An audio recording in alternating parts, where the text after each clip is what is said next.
आज हम एक बड़ा ही इम्पोर्टेंट टॉपिक डिस्कस करने जा रहे हैं।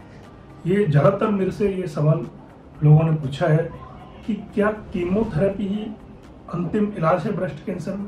ये एक काफ़ी बड़ा टॉपिक है, तो इसको हम 6 सेगमेंट्स में समझने का कोशिश करते हैं।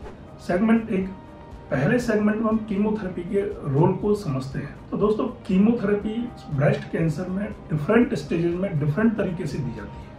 हर स्टेज में इसका रोल अलग होता है। ब्रेस्ट कैंसर में जो कीमोथेरेपी है या किसी भी कैंसर में, ये कैंसर सेल्स को किल करने का काम करती है और जिससे कि और ज़्यादातर कैंसर में ये एक सक्सेसफुल ट्रीटमेंट है। ब्रेस्ट कैंसर में इसका रोल या तो सर्जरी के पहले आता है, जो ज़्यादातर ब्रेस्ट कैंसर्स में है आजकल, कि हर ब्रेस्ट कैंसर में लगभग 70 से 80% ब्रेस्ट कैंसर में आजकल कीमोथेरेपी सर्जरी से पहले दी जाती है, जिसे न्यू एडजुवेंट कीमोथेरेपी कहते हैं, जिससे कि उसको ट्यूमर के साइज को सिकुड़ा जा सके और उसके बाद उसको ऑपरेट करने में कोई दिक्कत ना आए। दूसरा, कुछ केसेस में ब्रेस्ट कैंसर में कीमोथेरेपी सर्जरी के बाद दी जाती है, जिसे एडजुवेंट कीमोथेरेपी कहते हैं। और कई बार ये कीमोथेरेपी बिना सर्जरी के भी दी जाती है, जिससे जैसे कि स्टेज 4 के अंदर ज्यादातर टाइम ऑपरेशन की संभावना कम रहती है और केवल कीमोथेरेपी का रोल ही उसमें एक बड़े रोल की तरह निकल के आता है। दोस्तों, अगर आपका इस टॉपिक से रिलेटेड कोई भी सवाल है तो हमें इस कमेंट बॉक्स में लिख भेजिए।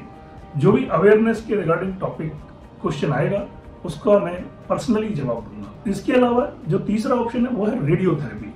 तो रेडियोथेरेपी का रोल ज्यादातर कैंसर में तब डिसाइड होता है, ब्रेस्ट कैंसर में, जैसे कि ऑपरेशन के बाद की स्टेज के अकॉर्डिंग डिसाइड किया जाता है। रेडियोथेरेपी के में भी कई टेक्निक आती है, जैसे कि IMRT, IGRT, 3D-CRT। तो हर टेक्निक का एक अलग स्पेसिफिकेशन होता है सॉफ्टवेयर के हिसाब से, साइड इफेक्ट्स के हिसाब से।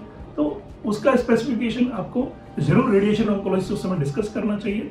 और रेडिएशन का रोल हर ब्रेस्ट कैंसर में नहीं आता है, कुछ ब्रेस्ट कैंसर्स में ही आता है, और ये ज्यादातर ऑपरेशन और कीमोथेरेपी के कंप्लीट होने के बाद ही रेडियोथेरेपी का ऑप्शन ब्रेस्ट कैंसर में आता है, अगर जरूरी होता है तो।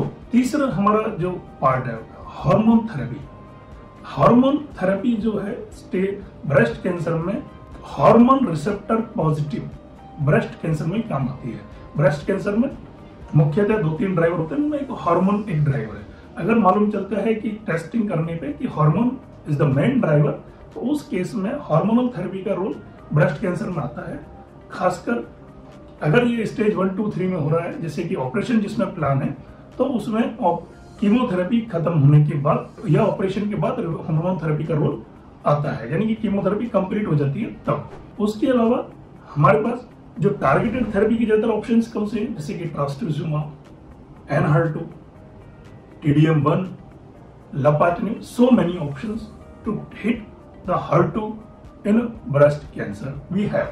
Next, immunotherapy. इम्यूनोथेरेपी में क्या होता है कि ब्रेस्ट कैंसर जो है हमारे इम्यून सेल्स को ब्लॉक कर देता है, इम्यून सेल्स एक्टिव नहीं होते हैं, तो ये थेरेपीज इम्यून सेल्स को ब्रेस्ट कैंसर से फ्री करके हमारी इम्यूनोथेरेपी को एक्टिवेट कर देते हैं, हमारी इम्यूनिटी को, सो दैट कि ब्रेस्ट कैंसर को टारगेट करना आसान हो जाता है और बेहतर रिजल्ट्स मिल पाते हैं। इसके अलावा जो ऑप्शन है वो है क्लिनिकल ट्रायल्स, और जो भी नए ट्रीटमेंट डेवलप हो रहे हैं, जैसे कि कोई भी नया ट्रायल आया, कोई नई ड्रग लॉन्च हो रही है, अगर सारी ड्रग्स काम करना बंद हो गई हैं, या फिर कई बार स्टार्टिंग में भी नए ट्रायल्स होते हैं जिनके फायदे होने की भी उम्मीद होती है, तो हमारे को नए ट्रायल्स के बारे में भी जानकारी होना चाहिए। तो मैं अपनी बात कंक्लूड करना चाहूंगा इस बात के साथ, तो क्या कीमोथेरेपी कैंसर के लिए अंतिम विकल्प है? जरूरी नहीं।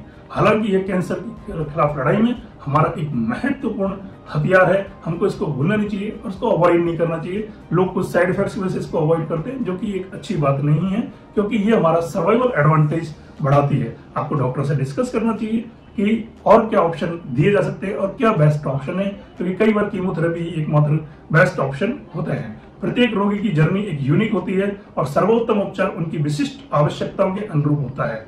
बेस्ट ट्रीटमेंट ऑप्शन डॉक्टर से डिस्कस करके ही लें तो आपके लिए अच्छा होगा। हम ब्रेस्ट कैंसर की गांठ के क्या लक्षण है ब्रेस्ट कैंसर होने के, ये हम पिछले वीडियो में डिस्कस कर सकते हैं। आप चाहें तो हमारा ये वीडियो आप देख सकते हैं। इसके लिए ब्रेस्ट कैंसर की गांठ के क्या लक्षण होते हैं, इसके लिए हम आगामी वीडियोस में आपको योगा, भोजन, इन सब के बारे में आपको बताने वाले हैं। धन्यवाद।